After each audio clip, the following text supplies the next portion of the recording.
साथियों, स्वागत है आप सबका हमारे यूट्यूब चैनल हिंदी परीक्षा सागर में। दोस्तों, जैसा आप सब लोग की मांग थी कि पुलिस अधिकारी वाले प्रश्न फिर से कराए जाएं और ज़्यादा से ज़्यादा मात्रा में कराए जाएं, तो हम फिर एक बार लेकर आपके लिए आ गए हैं पुलिस प्रणाली संबंधित प्रश्न, जिसमें आपको ये बताना है कि आप अगर एक पुलिसकर्मी के रूप में तैनात हैं तो आप मामले को कैसे देखेंगे, या इसके फैक्चुअल क्वेश्चन। तो मैंने पहले भी बताया था आपको कि अगर आप पुलिसकर्मी के रूप में तैनात हैं तो आपको क्या क्या बातें ध्यान में रखनी है।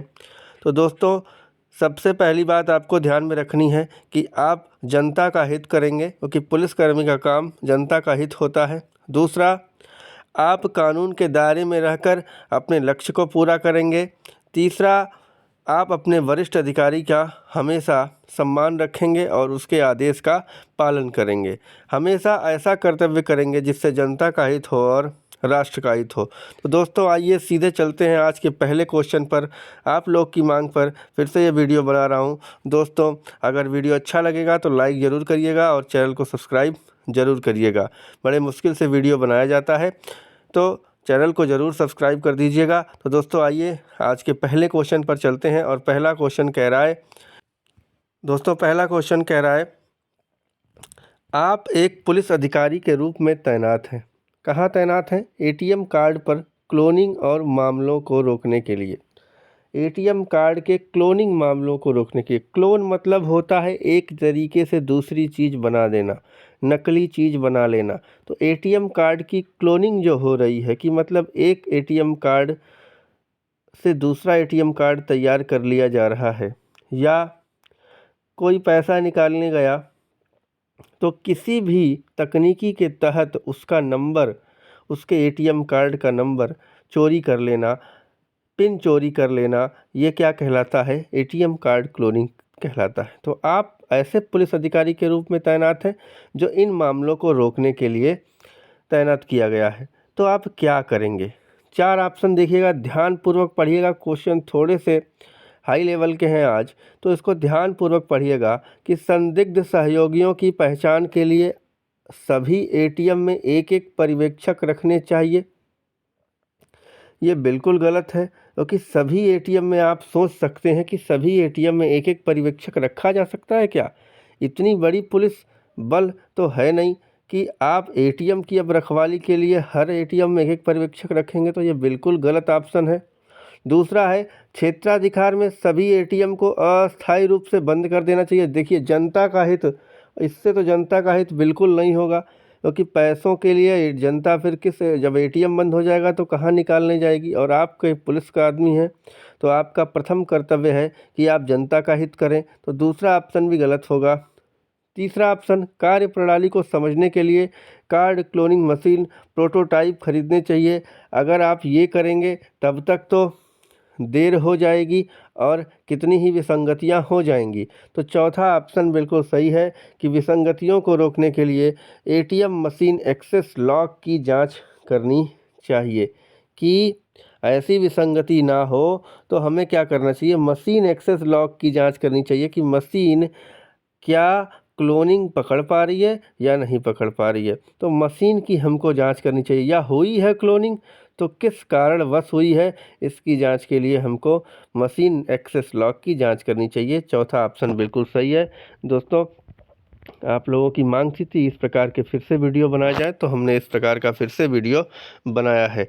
चलिए दोस्तों, अगले प्रश्न पर चलते हैं। और आपका अगला प्रश्न देखिए, मैंने कहा था इसमें आपको पुलिस प्रणाली संबंधित प्रश्न फिर से मिल जाएंगे, और ध्यान दीजिएगा। अगला प्रश्न कह रहा है, एक पुलिस अधिकारी के रूप में आपको एक जिले के पुलिस स्टेशन में नियुक्त किया गया है। आपको एक जिले के पुलिस स्टेशन में नियुक्त किया गया है। निम्नलिखित में से कौन सा उस अधिकारी का नाम है जो पुलिस स्टेशन का प्रभारी है? दोस्तों, पुलिस स्टेशन के प्रभारी को एसएचओ कहा जाता है। ध्यान दीजिएगा, पुलिस थाने के प्रभारी को एसएचओ कहा जाता है। कहीं कहीं इसे एसओ भी कहते हैं। तो एसओ नहीं, एसएचओ, ठीक है। तो एसएचओ का फुल फॉर्म होता है स्टेशन हाउस अधिकारी। हिंदी में इसे कहते हैं थाना अध्यक्ष या थाना प्रभारी। इसे क्या कहते हैं? थाना अध्यक्ष या थाना प्रभारी। पुलिस अधीक्षक, देखिए एसपी को कहते हैं, पुलिस अधीक्षक किसे कहते हैं? एसपी को कहते हैं। एसपी जिले में तैनात होता है, जिले में मुखिया होता है। एसआई थाने में तैनात होता है, जो एसएचओ के अंदर होता है, उप महानिरीक्षक यही दरोगा होता है। और सर्किल अधिकारी सीओ ये एसएचओ से ऊपर होता है, जो कि वे अब उसके जो सर्किल में है उसमें विभिन्न प्रकार के जो जांच करता है, जैसे चोरी डकैती आदि किसी भी प्रकार की घटनाएं होती हैं तो उसकी जांच करने के लिए कौन आता है? सर्किल अधिकारी आता है, सीओ आता है। तो अगर आप थाने में है तो थाने का अधिकारी दोस्तों याद रखिएगा स्टेशन हाउस अधिकारी एसएचओ होता है। तो दोस्तों अगर पसंद आ रहा होगा तो वीडियो को लाइक ज़रूर कीजिएगा, चैनल को सब्सक्राइब ज़रूर कीजिएगा। अगले प्रश्न पर चलते हैं दोस्तों। ध्यान दीजिएगा दोस्तों, अगला क्वेश्चन क्या कह रहा है? अगला क्वेश्चन कह रहा है किसी अधिकारी को महत्वपूर्ण आंदोलन के मार्ग पर तैनात किया गया था। पहली बात तो मानसिक अभिरुचि के प्रश्न को पढ़ने के लिए आपका प्रभावी मस्तिष्क होना चाहिए, जैसे मैंने अभी वीडियो में बताया है मानसिक दृढ़ता का। जिन्होंने नहीं देखा हो, मैंने 4 वीडियो बना रखे हैं और आप प्लेलिस्ट में जाकर, प्लेलिस्ट का लिंक भी डिस्क्रिप्शन में दिया गया है और वीडियो का लिंक भी डिस्क्रिप्शन में दिया गया है, आप जाकर देख सकते हैं और बहुत आसानी से मानसिक अभिरुचि वाला कॉन्सेप्ट तैयार कर सकते हैं। तो दोस्तों अगला प्रश्न कह रहा है किसी अधिकारी को महत्वपूर्ण आंदोलन के मार्ग पर तैनात किया गया था। ध्यान से पढ़िए इसको पहले। और उससे आंदोलन समाप्त होने तक किसी भी वाहन को सड़क पार करने की अनुमति नहीं देने का आदेश दिया गया था। आप मान लीजिए आप वो अधिकारी हैं और आपको आंदोलन के मार्ग पर तैनात कर दिया गया और कहा गया कि जब तक आंदोलन समाप्त नहीं होता है कोई भी वाहन सड़क पार नहीं कर सकता है। अब ध्यान दीजिए, कोई एम्बुलेंस सड़क को पार करने का तब प्रयास करती है जब आंदोलन समीप था। अधिकारी को क्या करना चाहिए? एम्बुलेंस आ गई है और एम्बुलेंस में आ गई है तो अब यहीं से पकड़ लेंगे। एम्बुलेंस अगर आ गई है तो एम्बुलेंस में भैया क्या होगा? एम्बुलेंस में किसी की जान जा रही होगी, किसी की जान का सवाल होगा, वो भी जनता ही है और जनता का हित, व्यक्ति का हित, राष्ट्रहित आपका परम धर्म होता है। तो क्या करना चाहिए? देखिए अधिकारी को ऑप्शन देखते हैं।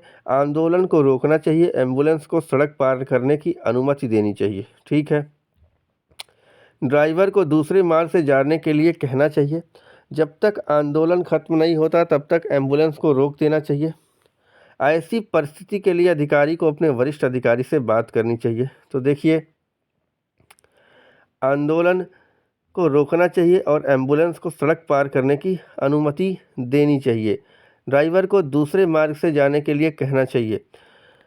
जब तक आंदोलन खत्म नहीं हो जाता तब तक एम्बुलेंस को रोक देना चाहिए। ऐसी परिस्थिति के लिए वरिष्ठ अधिकारी, देखिए अब ऐसी परिस्थिति एम्बुलेंस में किसी की जान का सवाल होगा, समय कम होगा तो एम्बुलेंस को तो रोक नहीं सकते हैं, ठीक है। तो ये आप वरिष्ठ अधिकारी से जब तक बात करेंगे तब तक बहुत देर हो जाएगी, तो चौथा ऑप्शन गलत। एम्बुलेंस को किसी भी हाल में एम्बुलेंस रोक नहीं सकते, तो तीसरा भी गलत। दूसरे मार्ग पर जाने के लिए ये भी गलत, क्योंकि मान लीजिए वही एक मार्ग हो तो आपको क्या करना चाहिए भैया? आपको बातचीत करके, आंदोलन ही हो रहा है ना, कोई ऐसा तो नहीं है कि वहाँ पर हिंसक झड़प हो रही है।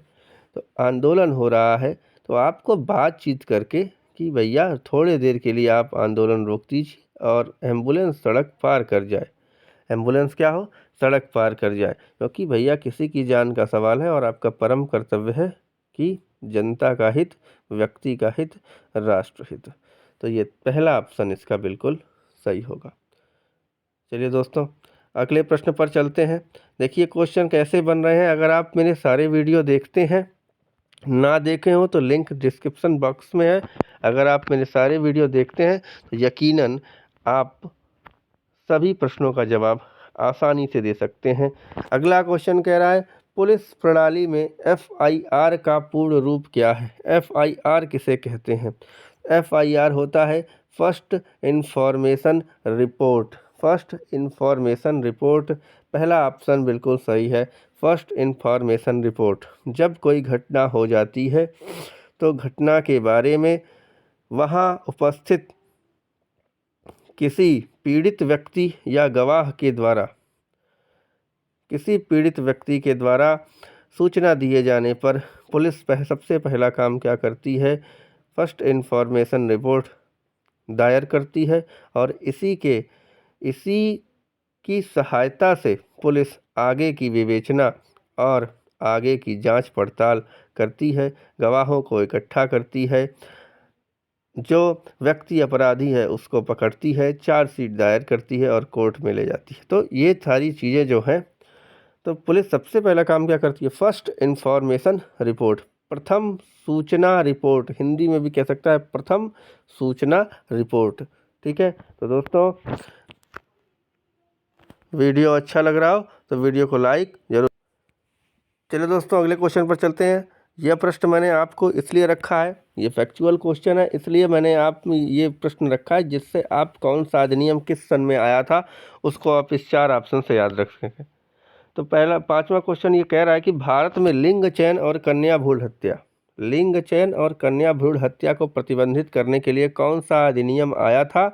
तो इसमें आप देख सकते हैं कौन सा, बी ऑप्शन सही है। देखिए अब यहाँ चारों ऑप्शन आपको याद रखना होगा। महिला अश्लील प्रतिनिधित्व अधिनियम कब आया? 1986। गर्भधारण पूर्व और प्रसव पूर्व निदान तकनीकी अधिनियम कब आया? 1994, जो इस क्वेश्चन का आंसर सही है। लैंगिक अपराधों से बालकों का संरक्षण अधिनियम कब आया? 2012। और किशोर न्याय बच्चों की देखरेख और संरक्षण अधिनियम कब आया? 2015। तो ये इस क्वेश्चन को रखने का यही मोटिव था कि कौन सा अधिनियम कब आया है। इसको आप स्क्रीनशॉट ले लीजिएगा, कहीं लिख लीजिएगा, कभी कभी सीधे सीधे फैक्चुअल क्वेश्चन परीक्षा में आ जाते हैं।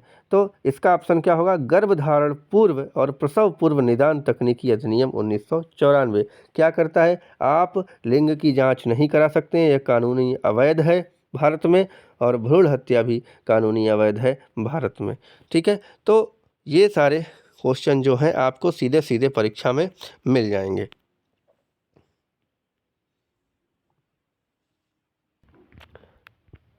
चलिए दोस्तों अगला क्वेश्चन कह रहा है, आप एक पुलिस अधिकारी हैं, आपकी ड्यूटी राज्य मेले में सौंपी दी जाती है, आपको मेले में ड्यूटी दी गई है, आप किस स्थिति को सबसे पहले संभालते हैं? ऐसा नहीं कह रहा किस स्थिति को संभालेंगे किसको नहीं संभालेंगे, क्वेश्चन को ध्यान से देखिएगा, किस स्थिति को सबसे पहले संभालते हैं। पहला क्या है? मुख्य तंबू पवेलियन के बगल में एक कचरे के डब्बे में आग लग गई है। दूसरा, चरखी झूला अभी भी लोगों के साथ बीच हवा में अटका हुआ है। तीसरा, एक आदमी नशे में धुत होकर बेहोश हो गया है और टिकट घर के पास लेटा हुआ है। चौथा, दो निःशस्त्र तर्क वितर्क कर रहे किशोरों के पास आसपास में भीड़ जमा हो गई। तो पहला काम क्या होगा? देखिए, मुख्य तंबू के बगल में एक कचरे के डब्बे में आग लगी है। तंबू के बगल में एक कचरे के डब्बे में आग लगी है, और आग लगी है अगर, तो आग फैल सकती है, बहुत जल्दी फैल सकती है। तो आपका पहला काम क्या होगा? सबसे पहले आप किस स्थिति को संभालेंगे? सबसे पहले आप पहली स्थिति को संभालेंगे। ठीक है, मुख्य तंबू पवेलियन के बगल एक कचरे के डब्बे में क्या लगी है? आग लगी है। तो पहले इसको, आग को संभालना आपका पहला कर्तव्य, क्योंकि इससे लाखों जाने, मेले में कई लोगों की जानें आग से जा सकती हैं। इसके बाद देखिए, इसके बाद आपको ये करना पड़ेगा, चरखी झूला अभी भी लोगों के साथ बीच हवा में अटका हुआ है। इसके बाद पहले तो सबसे पहला काम क्या, इस क्वेश्चन का आंसर ए है। इसके बाद अब क्या करना होगा? चरखी झूला अटका हुआ है, इसमें भी ढेर सारे लोग हैं, तो यहाँ आप दूसरा काम ये हो सकता है। तीसरा काम ये हो सकता है कि दो लोग तर्क वितर्क कर रहे हैं भाई, और भीड़ जमा हुई है, तो वहाँ झगड़ा हो सकता है, जान माल का खतरा वहाँ भी हो सकता है। तो तीसरा काम, और ये चौथा काम भाई, नशे में धुत होकर बेहोश हो गया है। तो ये सबसे अंतिम में आप कर सकते हैं। भाई जनता का हित आपको करना है, तो चारों में जनता का हित है, लेकिन सबसे पहला काम क्या है भैया? आग फैल गई, आग फैल जाएगी तो कई लोगों का नुकसान हो जाएगा। सबसे पहला काम क्या है कि आप कचरे के डिब्बे में जो आग लगी है ना, तो आग फैल सकती है, चिंगारी से आग फैलती है, तो मुख्य तंबू के पास वो भी आग लगी है, तो आपको सबसे पहला काम क्या करना है कि इसको कंट्रोल करना है। तो ये पहला ऑप्शन बिल्कुल सही हो जाएगा। दोस्तों देखिए किस तरीके के क्वेश्चन मैंने आप यहाँ रखे हैं, तो ये बहुत ही अच्छे अच्छे क्वेश्चन हैं। अगला क्वेश्चन कह रहा है कि एक पुलिस अधिकारी के रूप में मेरे द्वारा इस पेशे को चुनने का प्राथमिक कारण क्या है? तो मैंने पहले ही कहा है, यह शक्ति और अधिकार प्रदान करता जी, प्रदान करता है, लेकिन ये मैं इसलिए नहीं करूँगा। मैं किस लिए करूँगा? जनता का हित, राष्ट्र हित। तो अपराधियों को पकड़ने का उत्साह जी बिल्कुल होना चाहिए, लेकिन ये मेरा प्राथमिकरण नहीं है।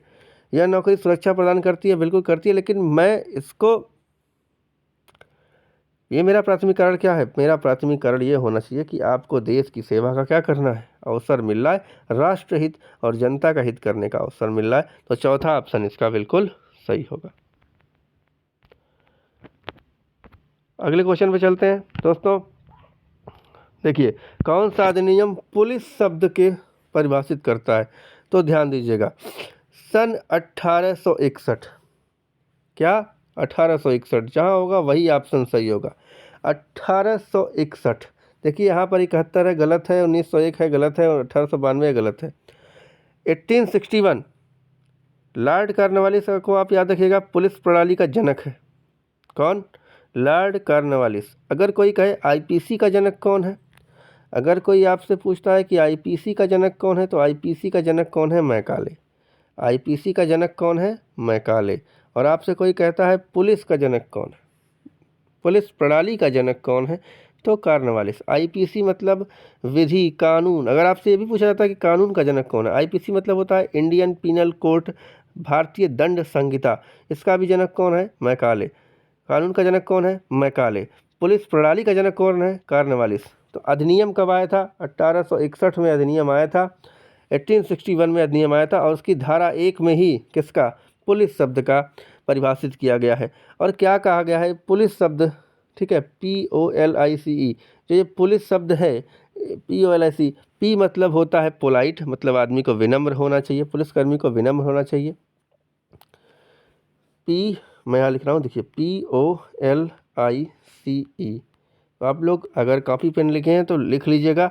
P मतलब पोलाइट, पोलाइट मतलब विनम्र होना चाहिए। O से ओबीडियंट, ओबीडियंट मतलब आज्ञाकारी होना चाहिए। L मतलब लॉयल, लॉयल मतलब निष्ठावान, अपने काम के प्रति गद्दारी नहीं करनी है, निष्ठावान होना चाहिए।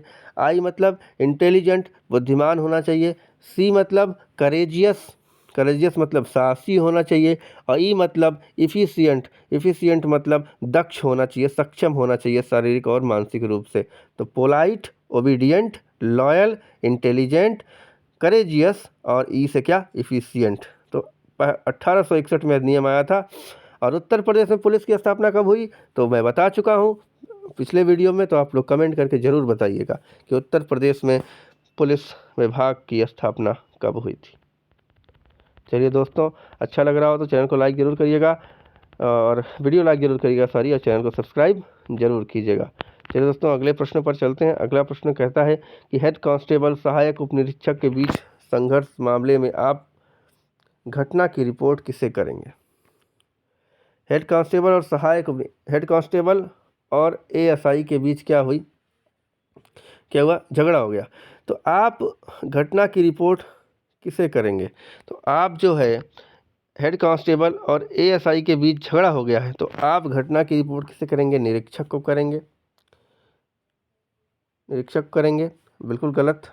पुलिस अधीक्षक नहीं, सहायक पुलिस अधीक्षक नहीं। आप किसे करेंगे? अवर निरीक्षक को करेंगे। किसे करेंगे? अवर निरीक्षक। तो इसका ऑप्शन कौन सा है? B option. आप अवर निरीक्षक को क्या करेंगे? इसकी जो है जानकारी देंगे। तो चलिए दोस्तों, अगले क्वेश्चन में चलते हैं। अगला क्वेश्चन कह रहा है,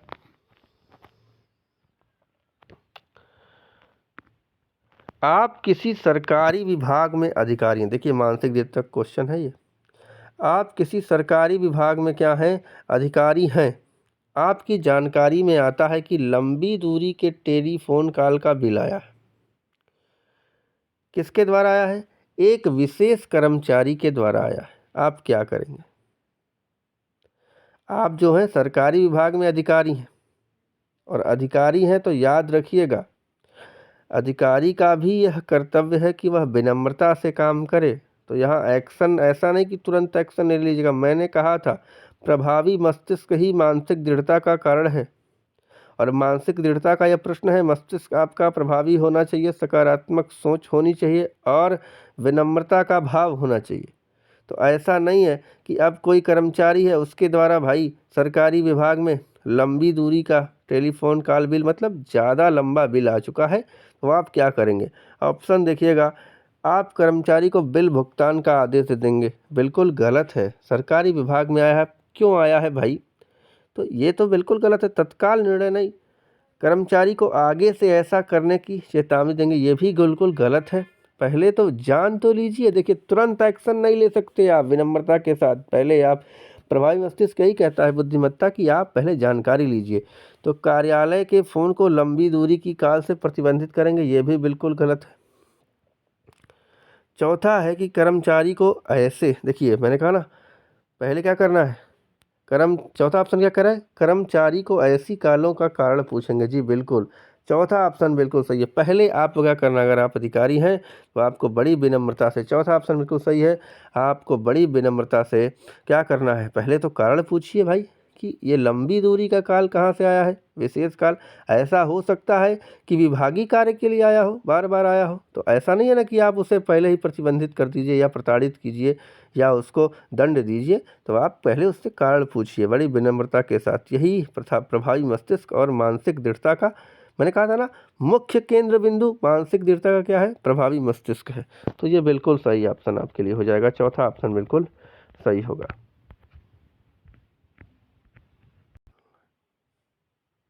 चलिए दोस्तों, अगले क्वेश्चन पर चलते हैं। अगला प्रश्न कह रहा है कि आप किसी सरकारी विभाग में अधिकारी हैं, आपकी जानकारी में आता है कि लंबी दूरी के टेलीफोन कॉल का बिल आया है एक कर्मचारी विशेष द्वारा, जो कि किया गया है, आप क्या करेंगे? तो दोस्तों ध्यान दीजिएगा, आप एक सरकारी विभाग में अधिकारी हैं, और अगर आप अधिकारी हैं तो मानसिक दृढ़ता का यह कहती है कि आप धैर्यता का परिचय दीजिए, आप अपने व्यवहार में लचीलापन ले आइए, तुरंत एक्शन मत लीजिए, प्रभावी मस्तिष्क जो कि मानसिक दृढ़ता का केंद्र बिंदु है उसका परिचय दीजिए। तो दोस्तों आप क्या करेंगे, कर्मचारी को बिल भुगतान का आदेश दे देंगे, ये बिल्कुल गलत है, क्योंकि सबसे पहला काम आपको क्या करना चाहिए, विनम्रता के साथ आपको सबसे पहले उससे पूछना चाहिए। पहली चीज़ तो यही कहती है कि आप जो है कारण पूछिए। तो यहाँ पर देखिए पहला ऑप्शन भी गलत है, चेतावनी देना भी गलत है, प्रतिबंधित कर देना भी गलत है, क्योंकि प्रतिबंधित कर देंगे तो मान लीजिए अगर विभाग से ही, विभाग के कारण, विभागीय कारणों से ही अगर फ़ोन आया है तो आप क्या करेंगे? तो चौथा ऑप्शन बिल्कुल सही है कि कर्मचारी को से ऐसी कॉलों का कारण पूछेंगे। तो चौथा ऑप्शन बिल्कुल दोस्तों सही हो जाएगा। चलते हैं दोस्तों अगले प्रश्न पर। अगला प्रश्न कहता है कि राष्ट्रपति पुलिस पदक कब अस्तित्व में आया? तो दोस्तों इसको याद रखिएगा, ये फैक्चुअल डेटा लेकर आ रहे हैं, इसीलिए ला रहे हैं कि ऐसे ऐसे क्वेश्चन आपको सीधे सीधे जो वीर अधिकारी होते हैं, वीरता का परिचय देते हैं, साहस का परिचय देते हैं जनता के हित में, ऐसे लोगों को राष्ट्रपति पुलिस पदक दिया जाता है। और ये अस्तित्व में आया, सीधे सीधे याद रखिएगा, पहला ऑप्शन सही है, 1 मार्च 1951। 1 मार्च 1951 से यह क्या है, 1 मार्च 1951 से यह अस्तित्व में आया है। चलिए दोस्तों अगले प्रश्न पर चलते हैं। अगला प्रश्न कह रहा है, पुलिस बल के भीतर पुलिस कैनाइन यूनिट, अब ध्यान दीजिएगा, कैनाइन, क से कैनाइन और क से आप याद रखिएगा कुत्ता। तो कैनाइन यूनिट वह यूनिट होती है जो डॉग स्क्वाड के साथ चलती है। प्रशिक्षित कुत्ते कैसे होते हैं, प्रशिक्षित कुत्ते होते हैं, आपने पिक्चरों में देखा होगा, फिल्मों में देखा होगा कि भैया हैं अपराधी को पकड़ने के लिए क्या किया, कुत्तों को लेकर पुलिसकर्मी आ गए। तो ऐसे पुलिस बल जो प्रशिक्षित कुत्तों के साथ चलते हैं, तो ये तीसरा ऑप्शन बिल्कुल सही है। तो दोस्तों अगर पसंद आ रहा हो तो वीडियो को लाइक ज़रूर कीजिए, चैनल सब्सक्राइब ज़रूर कीजिए। दोस्तों बड़े ही मेहनत से वीडियो लेकर आते हैं। चलिए दोस्तों अगले प्रश्न पर चलते हैं। अगला प्रश्न क्या कहता है, ध्यान से देखिएगा। अगला प्रश्न कह रहा है कि स्वैट ऑपरेशन के तहत, स्वैट ऑपरेशन के दौरान कानून प्रवर्तन अधिकारियों की मानसिक दृढ़ता, तो मानसिक दृढ़ता अगर दिखानी है दोस्तों तो क्या करना है, मानसिक दृढ़ता दिखानी है तो धैर्य रखना है, लचीलापन रखना है, प्रभावी मस्तिष्क रखना है, और आप कानून प्रवर्तन अधिकारी हैं तो कानून का पालन करना है, वरिष्ठ अधिकारियों का पालन करना है, उनका आदेश मानना है, और अचानक से प्रभावी मस्तिष्क, बुद्धिमत्ता रखनी है, ऐसा नहीं कि अचानक से आप आग में कूद जाइए, और घबराना तो बिल्कुल नहीं है। तो धैर्य का पालन करना है। तो देखिए पहला गलत, घबरा जाना और ध्यान भटक जाना है तो बिल्कुल गलत हो जाएगा। तो बिना समन्वय के बिना अगर आप समन्वय के बिना स्वतंत्र रूप से कार्य करेंगे तो जी बिल्कुल आप अपनी जान को जोखिम में डालेंगे, ऐसा और आप कुछ नहीं कर सकते हैं, क्योंकि अकेले किसी से कुछ नहीं होता। आपको टीम वर्क बनाना है, आपको बैकअप का ज़रूर ध्यान रखना है, अवहेलना तो करनी नहीं है। देखिए एलिमिनेशन मेथड से लग जा रहा है। जो मैंने 5 पॉइंट बताए हैं, अगर आपने नहीं देखे हैं, लिंक डिस्क्रिप्शन बॉक्स में जाकर देखिए। वीडियो मैंने 4 बना रखे हैं, टॉपिक वाइज बना रखे हैं, और आप जाकर उनको देखिए। बिल्कुल आप वो 5 पॉइंट याद रखेंगे तो अपने यहाँ एलिमिनेशन 3 ऑप्शन एलिमिनेट हो जाएंगे और चौथा ऑप्शन आपका बिल्कुल सही हो जाएगा जैसा मैंने बताया है। तो बी ऑप्शन इसका बिल्कुल सही होगा। चलिए दोस्तों, अगले प्रश्न पर चलते हैं। अगला प्रश्न बहुत ही अच्छा प्रश्न है, ध्यान से देखिएगा इस प्रश्न को। अगला प्रश्न कह रहा है कि एक पुरुष हाथ में बैग लिए सड़क पर दौड़ रहा है। एक पुरुष हाथ में बैग लिए सड़क पर दौड़ रहा है और एक महिला उसका पीछा कर रही है। हाथ हिलाकर इशारा कर रही है, चिल्लाने की कोशिश कर रही है, लेकिन जाहिर तौर पर वह विकलांग है, मतलब महिला विकलांग है। और पुरुष अगर बैग लेकर भाग रहा है तो वो चोर है, बिल्कुल सही है। वह पुरुष सड़क पार करता है और आपकी ओर दौड़ रहा है अब, और आप क्या है, ऑफ ड्यूटी है। ध्यान दीजिएगा, अंडरलाइन करिए, ऑफ ड्यूटी है और आप पुलिस की वर्दी में नहीं है और आपके पास कोई हथियार नहीं है। आप क्या करेंगे? लेकिन है तो आप पुलिसकर्मी और जनता का हित करना है। उसकी जनता का हित मतलब उस महिला की मदद तो करनी है। तो आप पहला कह रहा है आप शांति से पुरुष को हिरासत में लेंगे और महिला और पुरुष दोनों को मामले की व्याख्या करने को कहेंगे, ये बिल्कुल गलत है।